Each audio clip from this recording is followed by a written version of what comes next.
So welcome everyone. This is a special webinar that we're doing here tonight that is all about assessing AP pelvic x-rays for structural leg length inequality. This is something that we've been doing here at the clinic for many years now, and have found that, like I was telling the group earlier, this isn't going to be a full radiology course, but we really want to try to at least give you the skills necessary if you suspected a leg length inequality, that you could assess for it, and assess for it with a x-ray, and we're going to talk to you about that here in just a second. So let's see. First, before we start talking about leg length x-rays, we do have to just do a quick intro. One of the first questions we get whenever we talk about this is how prevalent is a leg length discrepancy, which is a good question, is how many patients actually have this sort of thing. And when we're discussing this, it is important that we differentiate between structural and functional leg length discrepancy. The numbers I'm going to give you are strictly for structural. Structural meaning a difference in the bones, right? So the bone length itself from one to the other is going to be different. So let's look at the numbers. The study we're typically looking at is a Knudsen study. That was it 2002, I believe? Knudsen study, I think, or 2005, sorry, 2005 Knudsen study. That this graph here represents about 3,000 x-rays that were taken to assess for structural leg length inequality. What you'll see here is the far end down here, that 10 millimeter plus, the numbers start to get pretty small. There's not a whole lot. Once you get close to 20, it's certainly less than 1% of all people that have this particular difference. And sometimes when you're talking to other healthcare professionals, they'll say, well, leg length is extremely rare, and it's less than 1%, and that's because the numbers they're pulling are of people 20 millimeters or more, and that is completely true. The question then, and we could go over this chart if you have this question later, or this is a free full text article that you can pull up on PubMed at any time to take a look at this stuff. So I'm not going to spend too much time, but you'll see down here in that 0 to 4, there's a lot of people. 5 to 9, you start to see the slope start to come down, and really from 10 on, it starts to flatten out. And so the question then becomes, how much is too much? How much actually becomes an issue with the person? And the answer is it depends. There are several studies to show that people with major leg length inequalities don't.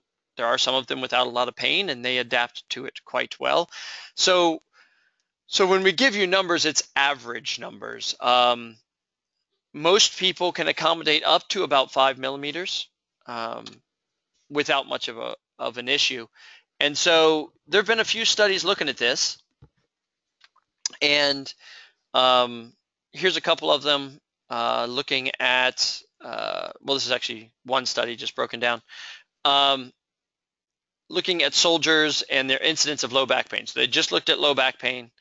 They didn't look at anything else, which we know other issues are caused by structural leg length inequality, but they were looking at just low back. And what you see here is they took two groups. One was a low back pain group that had 653 patients in it, and one that was a symptom-free group that had 359 patients in it. And they just looked at what percent of each of these people fell into these categories that they set up as 0 to 4, 5 to 9, 10 to 14, 15 or more.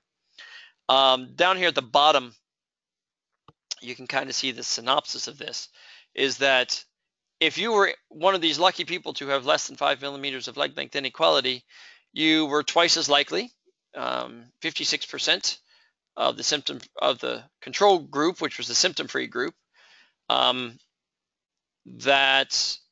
had less than 5 millimeters. So if you had less than 5 millimeters, you are twice as likely to be symptom-free than you are to have a symptom, which is great. So having perfectly even leg lengths does not preclude you from having back pain, but it makes it less likely for you to have back pain, is what that's saying. In that 5 millimeters or more, you start to, so that really includes from 5 millimeters all the way up. But what that shows is that now you're almost twice as likely to have back pain than to not have back pain. That ratio goes to 1.73.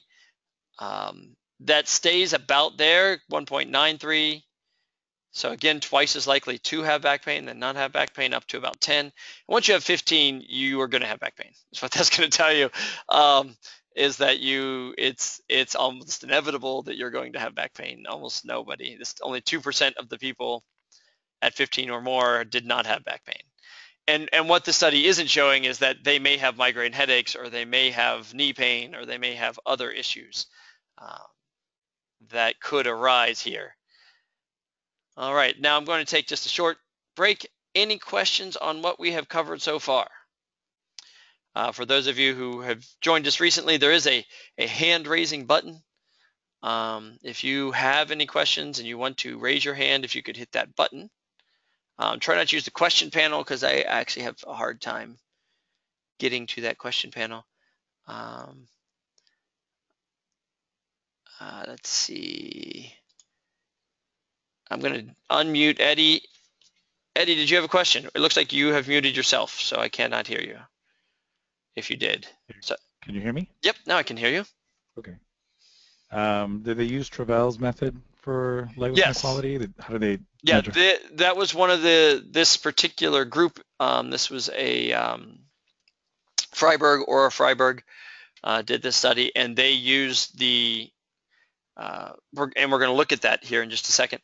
They used the Travell method, and we'll talk about what that is here in a second, to measure for leg length inequality. So yes, all of them were measured the same way. Thanks. All right. I see one person on the question pane. As a teacher, I'm supposed to give you a full 5 seconds to raise your hand. No? Okay, good. Then we will move on. So leading from Eddie's question, oh, actually, sorry, I forgot we had this slide. A couple of other symptoms were looked at. They were looked at slightly differently, and sciatica and hip pain. And this was a different Freiberg study, showing that where the pain was it in the short leg or was it in the long leg? So if you had sciatica, one of the things we saw here is that the longer leg had it more time. 78% of the time it was in the long leg, 21% it was in the short leg. The other thing you look at here is that the bigger your difference, the more likely you're going to have it in the long leg. The same thing with the hip pain. It is 88% of the people had it in the longer leg. Only 11% had it in the shorter leg.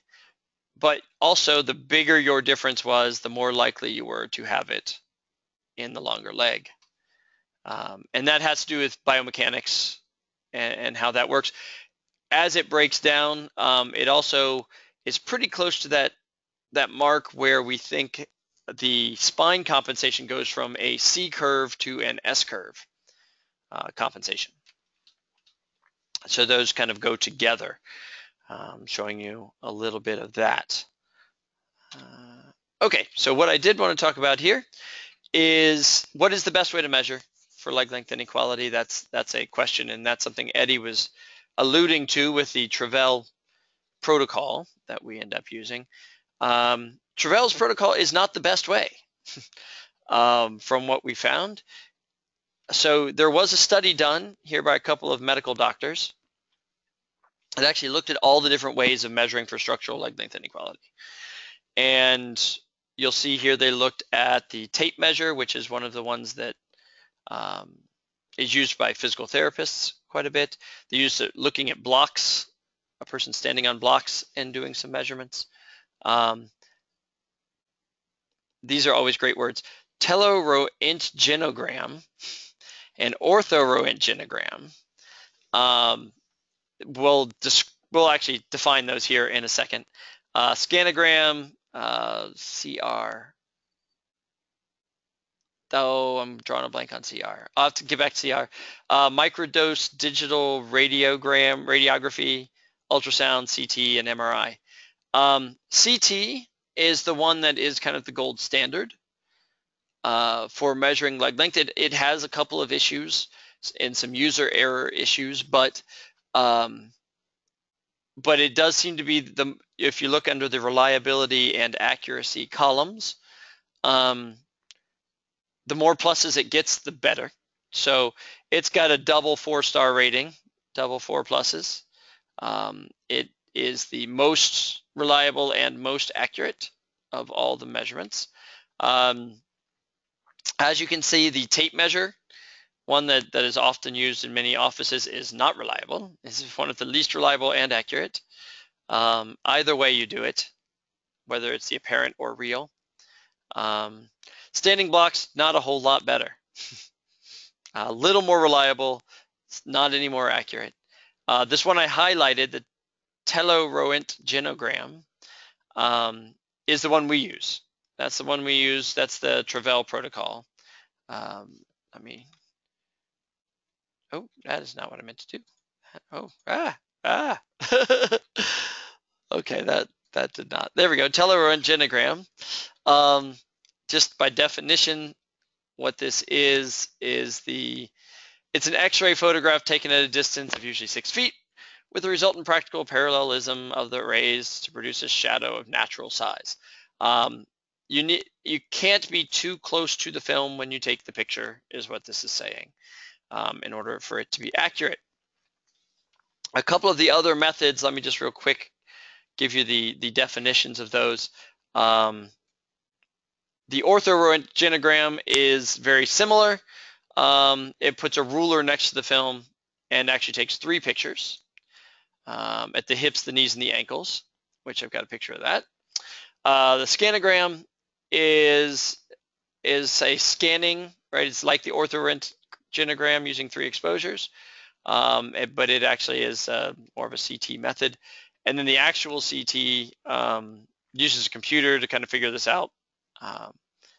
And actually the computer calculates it for you. So going back here, you'll see, there we go, I'll be able to see this. You'll see that this telo, the reason we use this one as opposed to the others, it's a one shot, right? It's one image, so we don't have to take 3 separate pictures, which limits the exposure for the patient. And you'll see taking the 3 separate exposures doesn't really get us any more accuracy and actually has a tendency to be less reliable than the teloroentgenogram. Now that protocol for doing that is in Travell and Simon's myofascial pain and dysfunction. So if you want that, you can email us or let us know, and we'll tell you where that is. So that's why we use what we use. So the pictures you'll be seeing tonight are taken with that method. And so that's the one that we want to take a look at. All right. So, this orthoroentgenogram looks something like this, where you get a picture at the knees, and a picture of the hip, and a picture of the pelvis. And you kind of put them together and figure this out. But we found just the pelvic picture is enough. If the knees and the feet are placed in the position that is indicated in the Travell article, you should be good, should be able to get all the stuff you need. All right. It is that time again for me to pause and ask for any questions on what we've covered so far. Oh, I saw a hand. Where'd it go? Oh, looks like our friend Jason Barlow has a question. Jason, you are muted on your end, so if you're trying to speak, I cannot hear you. Better? Yes, better. All right. Thanks, Randy. So, yeah, I just wondered, have you at all used the CT approach in the clinic there in Florida? We have had a couple of patients use that approach because they wanted to be really accurate and the way Yeah. to do that. The problem we have, there is a couple of problems with it. One, it's very hard to get. There's very few places that do it. So the availability is less. So it's harder for the patient to get to a place that will do this for them. Second is it is not weight bearing. Right. So by being not weight bearing, you can kind of get fooled because you're not really accounting for compression of the cartilage. And because of this cartilage difference, there could be basically a total length difference that you will find in standing that will not show up in a supine position. Sure, that makes sense. So have you seen images to be able to compare yourselves at the clinic between a CT scan and a standing X-ray to see the Absolutely. measurement difference? And actually, if you go back into this study, where those pluses come from, those pluses and minuses, is them comparing it to the CT. They're actually using the CT as the standard, I see. and how close you are to the CT. And actually, if I can hit escape here for just a moment, if you go here, that is actually the paper where all of this came from. And when you scroll down, this was a 2008 study, it'll actually go like teleröntgenogram and will tell you all of the data as to how it compares. Okay, that's great. With all of the stuff. So this is it's really basically what they're saying is about a 2 millimeter is what they sometimes see. Okay. Just the synopsis of it. So yes, when you get your X-ray, and we're actually going to talk about this because one of the X-rays we're going to measure together tonight is a pretty sizable difference.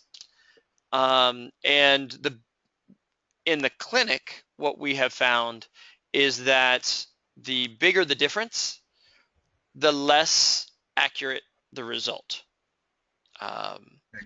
So that is the big reason for that is, like, if you look at this picture,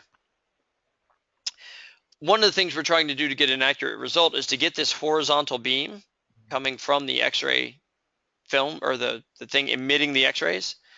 We want that horizontal beam to be right at the head of the femur. And the larger the difference between the femurs, the harder it is to get both beams to be right. You can only get one of them to be horizontal. The other one's actually going to hit it at a slight angle. And so that causes a distortion, a parallax distortion. And just the physics of that, right, always makes it appear bigger than what it is, if that makes sense. It never makes it appear smaller, but it will make it appear larger than it is. So we'll actually see that here in just a second. So good question. Okay, thank you. Yep. Looks like Tim may have a question. Tim. Yeah. Did you say that the X-ray machine needs to be 6 feet away from the person? The Travell protocol puts it at 5 feet. The answer is the further away it gets, the more accurate it is. Okay. Because looking at this picture, as you can tell, the closer the emitting source gets to your leg, the more likely you're seeing something that the beam is hitting it at an angle. The idea of pulling it back is to make the beams as horizontal as possible when hitting the film. Okay. All right, so Travell actually says she gives a minimum number, and I want to say I don't remember the minimum number offhand, but then she says, 50 inches or more is preferable. Okay. And for a small difference, honestly, not going to make a huge amount of difference there. But for the people with larger inequalities, it's going to amplify them, and you could overcorrect. Does that answer your question, Tim? Yep. Okay. Ed, it looks like you've got a question. No, I was just saying that CR was at the bottom of the bottom left of the screen, the description of it. Oh, was it? That's all. Oh, okay. Yeah, it's at the bottom left of one of them screens. That's all. No big deal. Oh, computed radiography. Left. Thank you.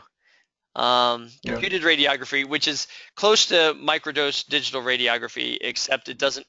Microdose has a scanning approach to it. Computed is the computer kind of figures it out.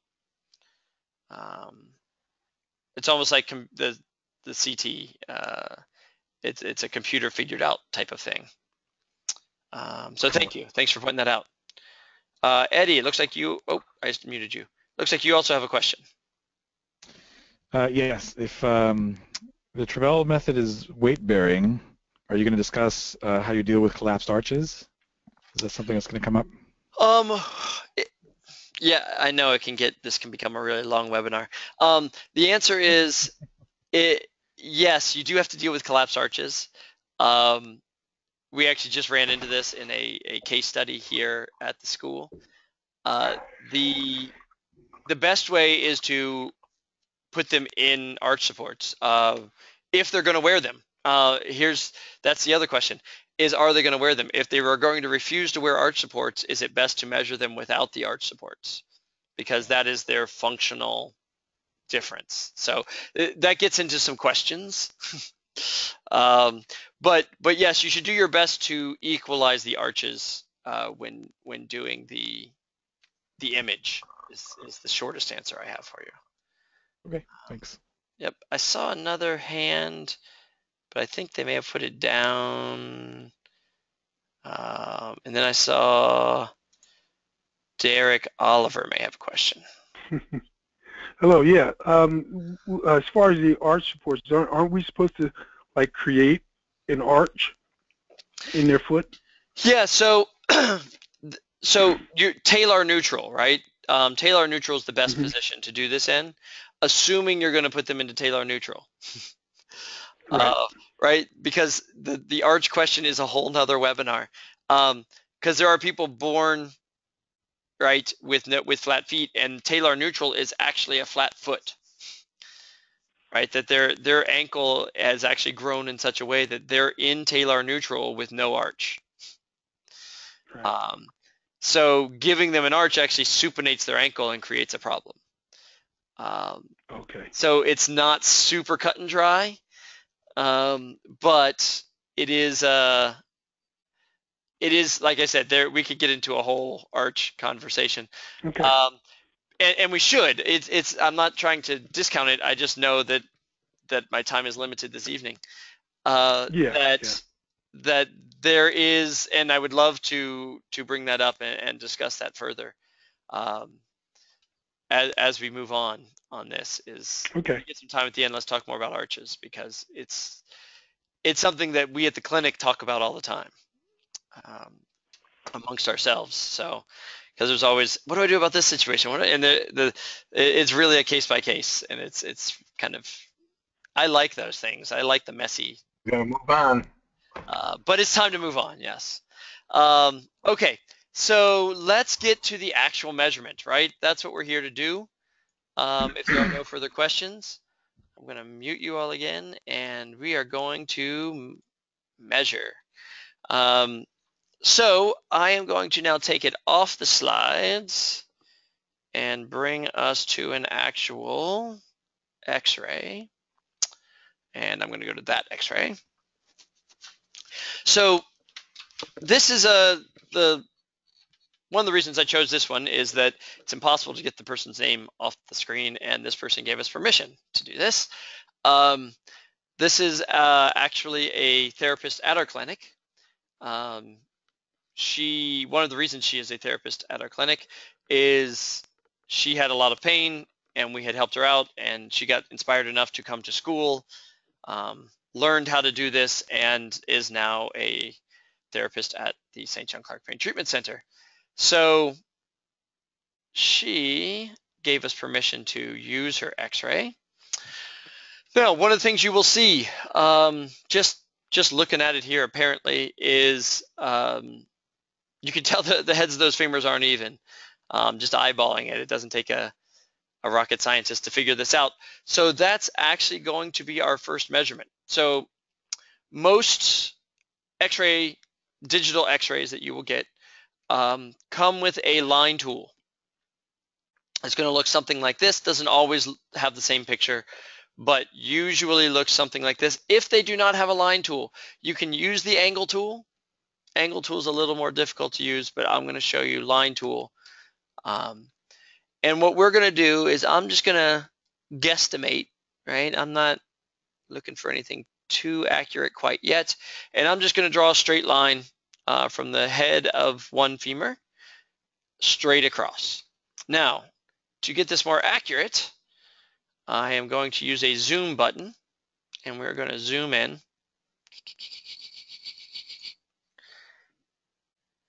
One of the things I check is that the line is still straight. Sometimes you zoom in and you'll see a break in the line. I did a pretty good job of doing this, so that actually works. And now if I look, there is just the slightest amount of space. So I'm going to bring that down just a smidge till it is touching the top of this femur, the very top edge of this femur. And that looks pretty close. I think everyone would agree that that is pretty much right on there. So the second tool you need to know about is the measuring tool. This one looks like a ruler. Most of them do on your software. Now the software, excuse me, is not something you need. It comes on the x-ray. Each x-ray will come with its own built-in software. So it's not something like I need to purchase software or do something like that. It actually comes with the x-ray. So you will click here on the measuring tool, and you will go to the top of the other femur. And I'm going to start about there. And again, you want to draw as straight as a line as you can, going up to touch. Come back. This is where it takes a little bit of a steady hand, because I'm trying to get that break. There it is, out of there. Pretty close. I'm almost happy with that. I might be a little low there and a little low there, so I'm just going to move the line up just a smidge and then take a look at it. And I'm pretty comfortable with that particular measurement. Now this is probably the most important of all the measurements to do. It is also one of the easier ones to do. So it's strictly top of the highest point of one femur to the top of the highest point of the other femur. Any questions on that measurement? Because I want to make sure we get that one down pretty solid before we start moving on to some of the others, because it is probably our most important measurement. Excellent. Okay, so this is showing this person has about an 18 millimeter difference, which I said is a pretty sizable difference, right? Going back to that chart, this is in the less than 1% of the people kind of numbers. So she was a relatively young person. This x-ray was taken in 2014. She was born in 1977, so that puts her at about 37 years old. And she was also, her background is she was a dancer, so a person, and a yoga teacher, Pilates instructor. So she did a lot of stretching, kept her soft tissues as loose as possible. But let's say she wasn't, and we saw someone with an 18 millimeter difference. I'm not just going to throw them into an 18 millimeter lift, because oftentimes their body will flip out and they'll actually be worse, because that is just too much too fast in the way of change. So one of the things, next measurements we will look at, again, I'm going to go to this line tool, and I am going to look at her sacrum. This is the greater wing of the sacrum, that point and that point right there. So again, I'm going to go to the top of the highest one, and I'm going to draw a straight line across. That looks pretty good. I am going to measure, and eyeball it at about 6 millimeters, right? So what does that mean? If she has an 18 millimeter leg length inequality, but her sacrum is only 6 millimeters tilted. So talk to me here. Anybody have an idea? Go ahead and raise your hand if you think you know what that is going to mean. The first hand I see is Elizabeth. Elizabeth, would you like to answer? Can you hear me? Yeah, I got you. Okay. I was just thinking that you wouldn't correct it for quite as much as 18. Right. Somewhere in between 9 and 18, but then it's a joint too, so that could shift. Yes. So one of the first places the body corrects for structural leg length inequality is in the SI joint. There's a certain amount of movement that is allowed in the SI joint, and so it will correct as much as it can right at that point. We're going to look at something else here. I saw Ed's hand go up for a second, but he brought it back down. Yeah, let me go over something else. Oh, Greg. Let me see what Greg has to say. Greg, you have a question? Well, I was considering the size of the iliums, if there's a difference in the size of the iliums. That is also a possibility, right? So why don't we take a look at that? So in order to do that, I am going to back off just a bit, so I can see the iliums.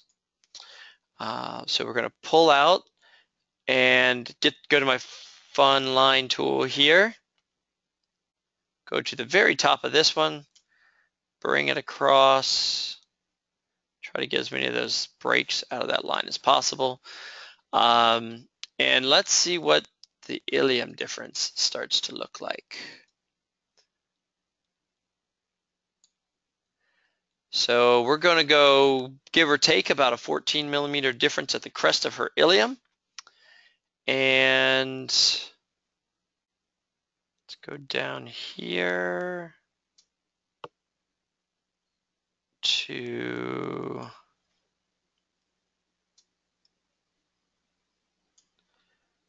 the bottom. You see me just lining it up to the bottom of that, and I am going to go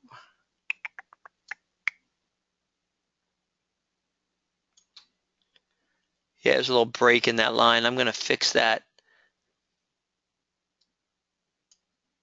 There we go. When there's a break in the line, you just know it's not straight. Sometimes the numbers cover it up. Most software, you can move the number around so that it doesn't get in your way. And you'll see that's not quite there. So I'm going to grab the end of this. That looks a little better. So this is showing about an 11 millimeter difference there and a 14, give or take. So we're seeing about a 3 millimeter difference. Now, when it's that small of a difference, you do have to account for what's the easiest way to say this? The distance from the center of the measurement. If I were to click on the center of this line, the distance from here to here is shorter than if I were to click on the center of this line and the distance from here to here. The further you go out, the bigger the difference is going to look. So that might just be accounting for because we're going out to there. It's not a huge difference because it's about to the end of this line. But just to kind of give you an idea, if I were to measure that line, just a random line, and the difference from here to here is less than the difference between here and out here. I hope that makes some sense. That when a line is tilted, the further out you go, the bigger the difference is going to look, even though it's the same tilt. Right? So what you might actually measure is the angle from that point to that point and the angle from this point to that point to see if the angle is the same. And if the angle is the same, then we would say that there really isn't a difference. There is a way to do that on some, and we do have, wrong button. We do have that ability on this X-ray piece, but not everyone has it, so we're not going to spend a lot of time with that. So a person like this, especially if they were not super healthy, I would start with maybe a 7 or 8 millimeter. Give them some time to adjust to that and then start to build it up a little bit higher. There is another thing that we do measure for that could account for some of this issue, and that is pelvic obliquity. It's something that you heard Eddie talk about earlier if you were on the call, that pelvic obliquity could create the appearance of a difference when there wasn't one. Even in leg length, it will mess up the leg length measurement, which I hope we have time to go into that because that's super important too. So what you do to measure for that is this is how I do it.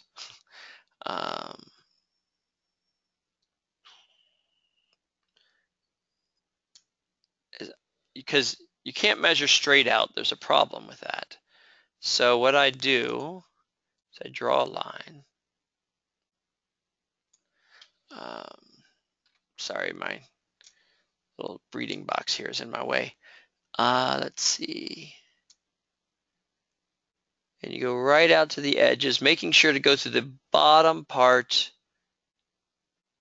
of, yeah, this one's not high enough. I'm going to correct that. And I will show you what I'm doing here in just a second. So what I'm doing is I'm drawing a line, and I am lining it up to the very bottom where the sacrum hits the pelvis. Right there, right at the bottom of the joint.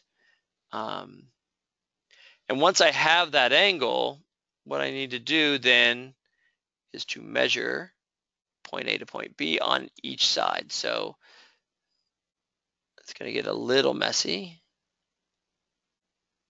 because they're going to put the numbers on top of one another. So I'm going to do this. Get that number out of my way because I don't care about that number.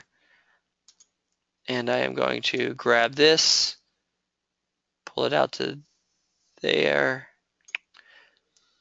about 97 millimeters. And then what I'm going to do is grab along that same line, just to make sure I'm measuring apples to apples. I'm going to come right out here.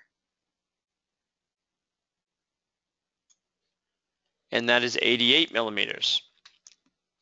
So there is a difference there, right, between the two. There's the distance from the edge of the ilium to that joint is 88. The distance from the edge of the ilium to that joint is 97. So there is an outflare of the, sorry, that is her right, I think. I mean, I don't want to, yes. You'll see the L up here. So the left side is the smaller number. The right side is the larger number. There is a slight outflare to her right ilium. All right, that was a bit more of a complicated measurement. I am going to take a moment because I would hope you had some questions on that. If you have a question, raise your hand. on the obliquity measurement, because obliquity is going to be important to us later.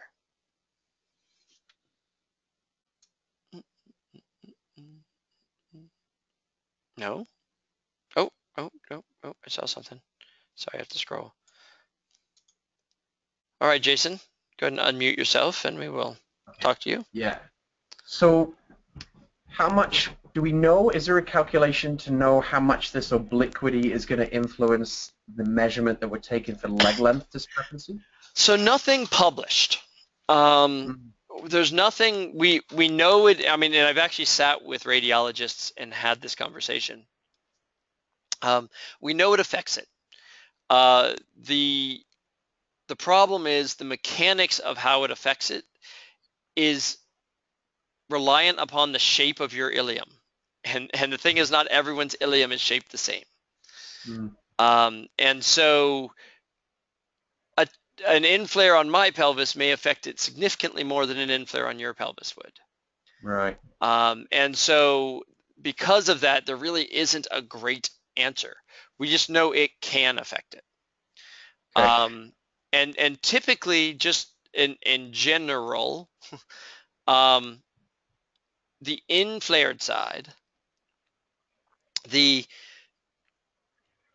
head of the femur is brought anteriorly. All right, so can you stick with me there?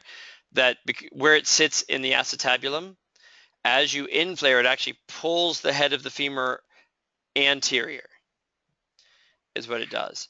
And the problem with that is that as you pull it anterior, it gets further away from the film because the film is behind the person.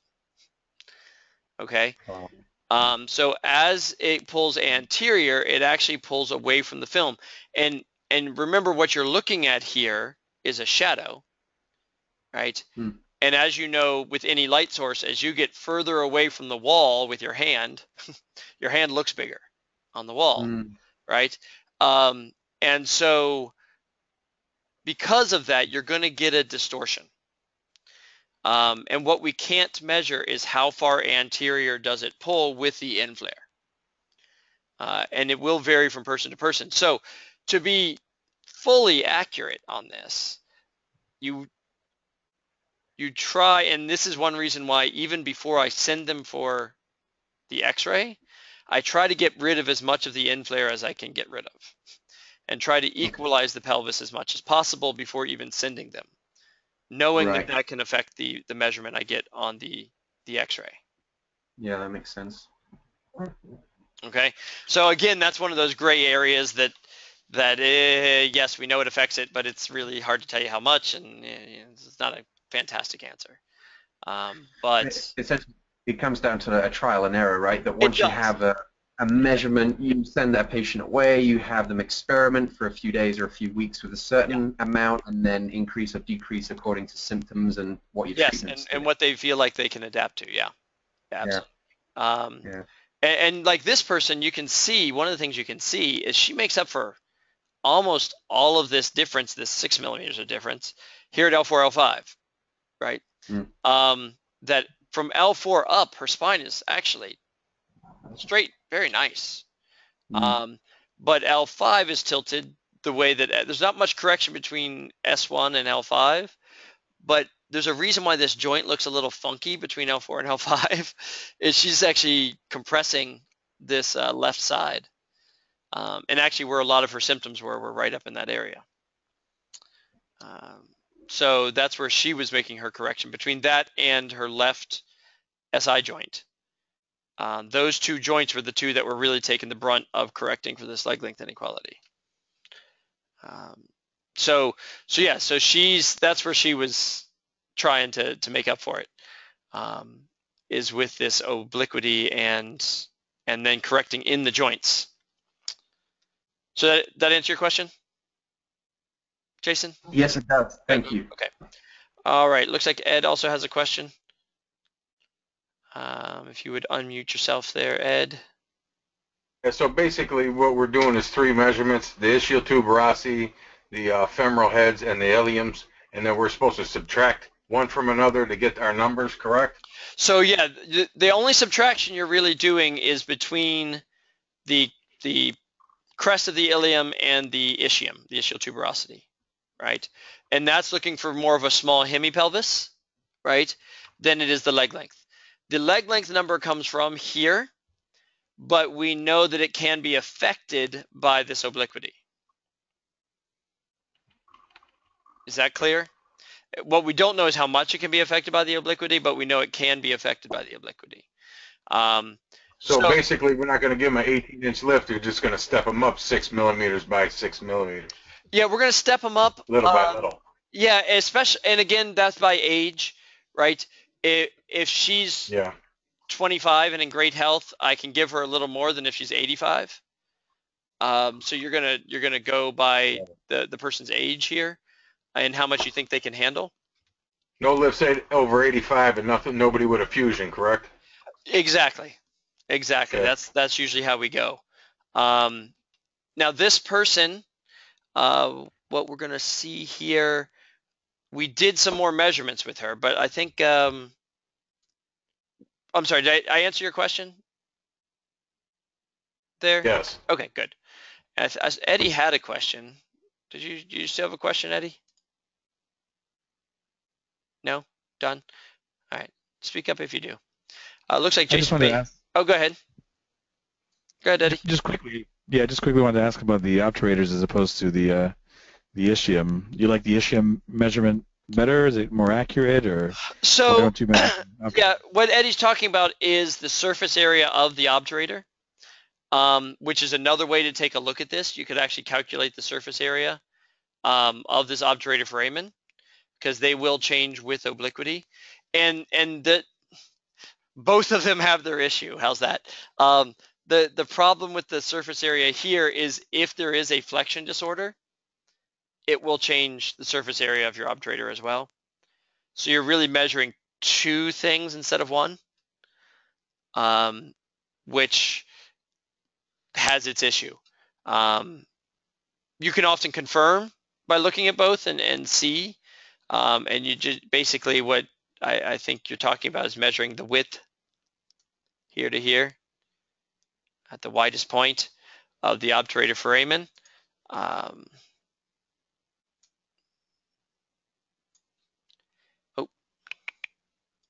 That isn't straight. And what Eddie's going to see is that it's wider here on the outflared side, which will be the case 99.9% of the time because of the shape of the ilium, that as you bring it out, the outflare looks like a wider piece. And that's, wait, no, inflare should look like the wider piece. Sorry.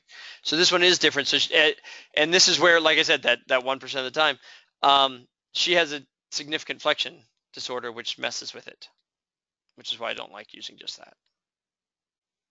Does that answer that? Did I confuse you more? Yep. No, that's clear. Thank you. Okay. Jason, do you have something else to say? Or did I just miss you? I just wanted to ask quickly, with what does the measurement at the sacrum actually tell us then? If that's a 6.4 I see on my screen, yes, and then we do have a leg length difference of about, is it 18 or 16? 18 is what it's showing. So if you were to correct for the 18, that would then alter that 6 quite substantially, push the right side superior to the left side. Right, and that's, so the question is, how stuck is her SI joint, right? Because she's compensating inside her SI joint right now. Yeah. As I correct this, will she shift back, or will it stay there? Because if it stays there and I lift her the 18, I'm actually going to push her off to the left. Yeah. Right? So that's why you sometimes incrementally do it. Yeah. And when I might do 10 on her because she's a young, kind of easy person to move, and check that PSIS and check what's going on. This is actually a follow-up x-ray for her. We actually found this earlier, but this was an x-ray that we took with and without shoes, right? So you can see up there, little tiny, it says without shoes. very, very tiny up there. This is the without shoes measurement. At the very same time, we had her, she had built up to a 16 millimeter in lift in her shoe. So what that looks like is this. So this is with the shoes, okay? And so let me just do, I'll go back over this again. Actually, I'm going to go to this one. And we're going to go across till that line is straight. And you can see that's pretty darn close,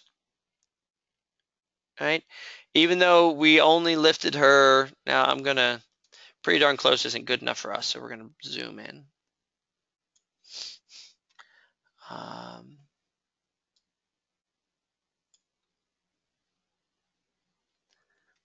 Yeah, I mean, even zoomed in, right? There's not much of a difference there in that head of the femur.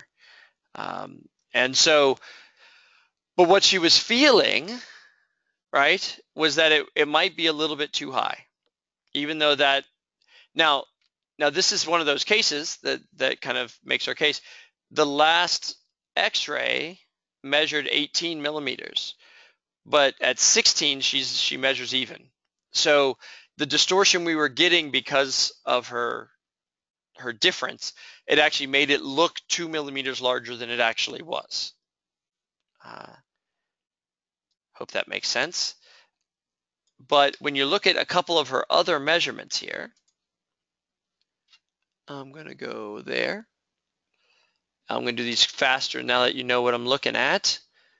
And I'm just going to throw a couple of lines in here.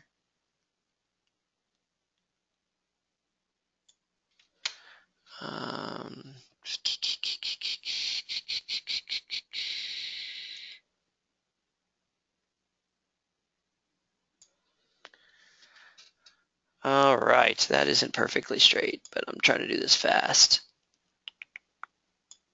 Nope. Nope, come on. This can get a bit frustrating. There you go. Okay. So you'll see that even the obliquity, I mean the pelvis here, looks like almost nothing in the way of a small hemipelvis and almost nothing in the way of the leg length inequality, but you do see a little bit of a difference at the sacrum, and that's exactly what she was feeling. She was feeling like it was just a touch too high. And if I can get that close, it's slightly less than 2, but we're going to call it 2. 2 millimeter difference there that she still was feeling in the sacrum. So going back to, I think it was Jason's point, because of this last x-ray, because she'd already compensated so much here and tilted this thing over, she didn't have the ability to come all the way back. The 37 years of compensating for this did not give her the ability to come all the way back with her sacrum to level out.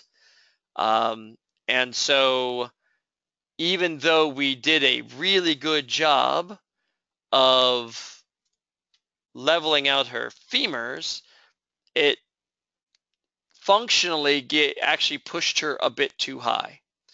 So what we ended up doing is dropping her lift the 2 millimeters, so down to 14, and now she feels very comfortable and all is good. One of the things I do want you to take a look at, oh, that's not what I meant to do. I wanted to back up just a little bit here, is look at the relationship between L4 and L5 here, and look at the relationship between L4 and L5 there. I don't know if you can see that difference, but there's a compensation taking place right here that opens up very nicely in this one. one of the reasons why her symptoms got so much better was that we were able to take all of that pressure out of that L4, L5 joint, and the compensation does not need to take place here anymore.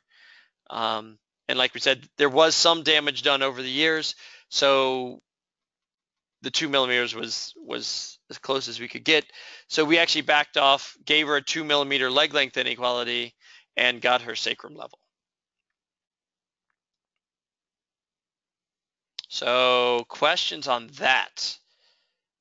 Because that is, again, another pretty important piece here, is that sometimes getting their femurs level is great, but for us, this area is what breaks down the quickest, is the discs in the lower back and the cartilage here in the SI joint, where most people have their issues.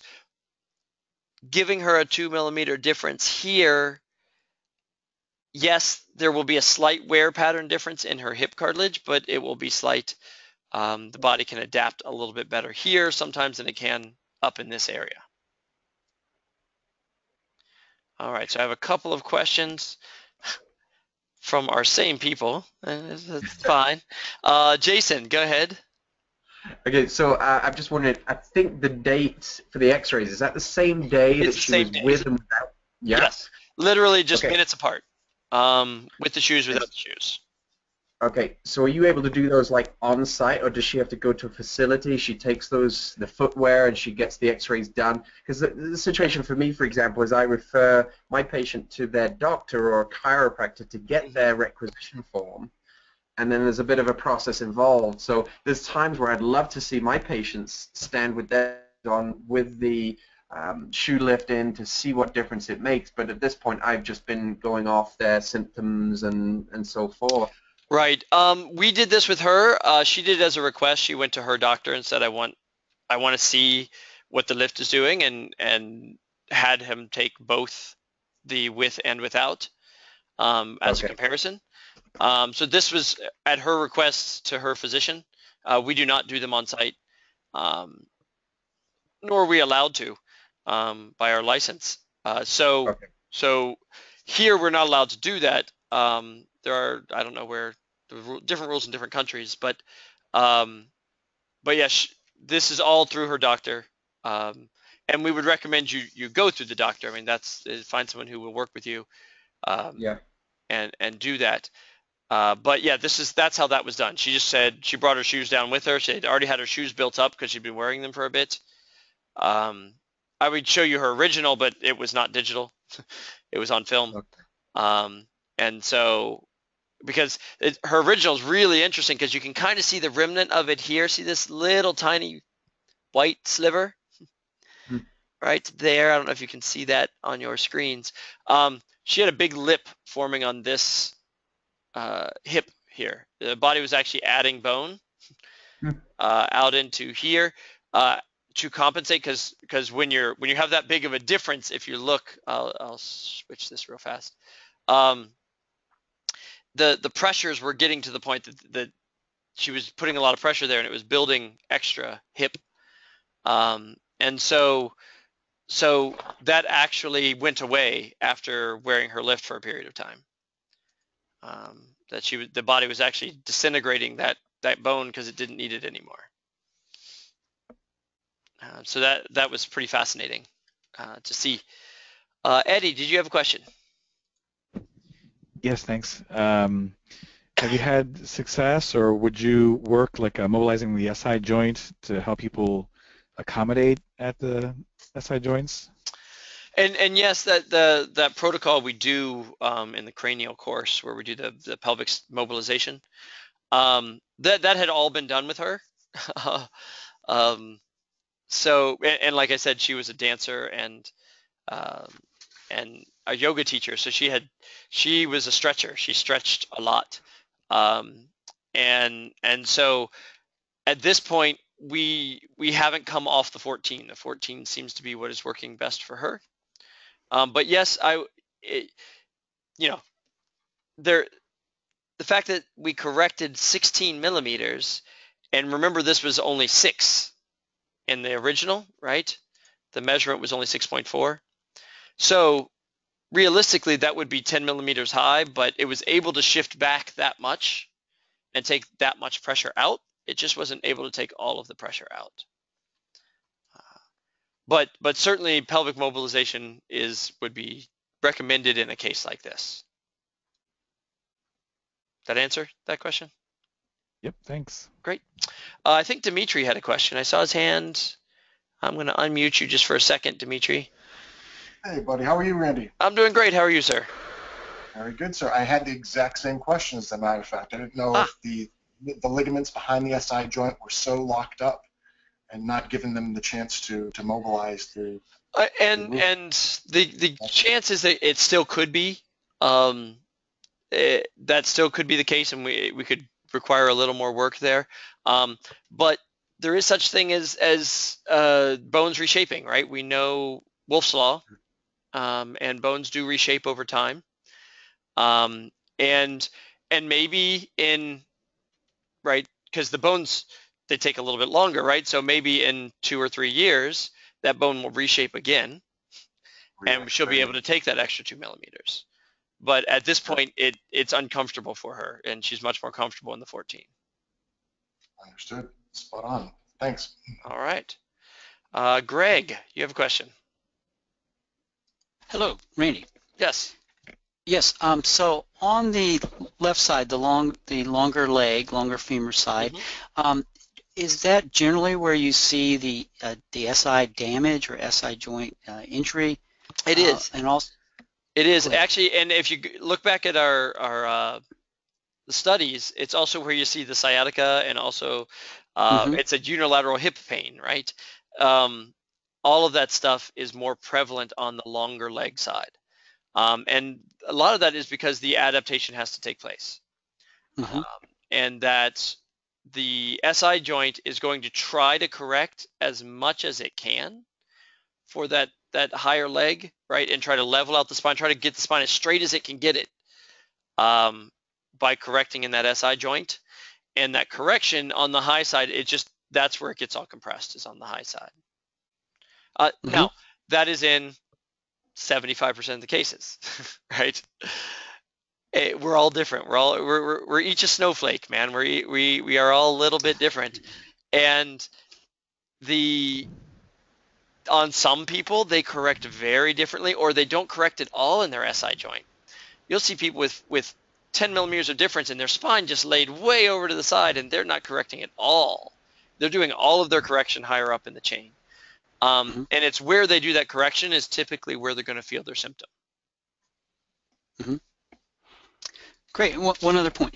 On these, so let's say on her left side, and she had let's say a C curve in the lumbar, because of the left side being higher, then you'd see a curve towards her left, a C curve towards her left. Correct. Then where would you see her disc injury? Would it be on the right? If she had on the right side, yeah. The almost 95% of the time, the disc will bulge to the right, and she'll end up getting right-sided symptoms. And that may be where some of these, like this quote-unquote sciatica that's on the right side, might actually be a disc herniation that's coming out and causing a right side pain. Great, thank you. Okay, Elizabeth.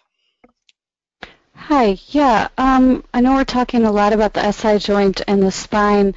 Considering the difference in her leg length and how much you've lifted it up, do you guys ever notice, what do you notice happening with knees further on down the legs with big corrections like that? So, short answer is it's good for the knees. The knees are a hinge joint, right? So they hinge very well. They do really poorly at rotation. And it's the rotation, it's the tibial torsioning, right? The torsioning between the femur and the tibia that creates a lot of knee problems in the way of meniscal tears, etc. So by leveling this, what we often see is that their pelvic rotation goes away, right? So that big anterior dot, typically on the lower side, So on her, it would be on her right side. On that short leg side, wherever that dot is, it's almost always on the short leg side. That hip comes anterior, and that anteriorness, actually, the way the torque works, it's going to put more torque on her left knee. So again, it goes to the high leg side, and you're going to see more knee problems on that long leg side. The only thing you're going to see is if their issue is in their femur and not their tibia. Their knees will not measure level, right? When you go to lift them, the superior inferior measurement of like their tibial tuberosity will be different. That only really makes a difference if they're doing certain activities. And even in those, like there are things like their stirrups might have to be different, slightly different on if they're horseback riding. There's very specific activities where we adjust for that slightly. But actually, our horseback riders find they ride much better when they're symmetrical. Their horse actually feels the leg length inequality and the weight difference. And their horse actually responds better once we correct this sort of thing.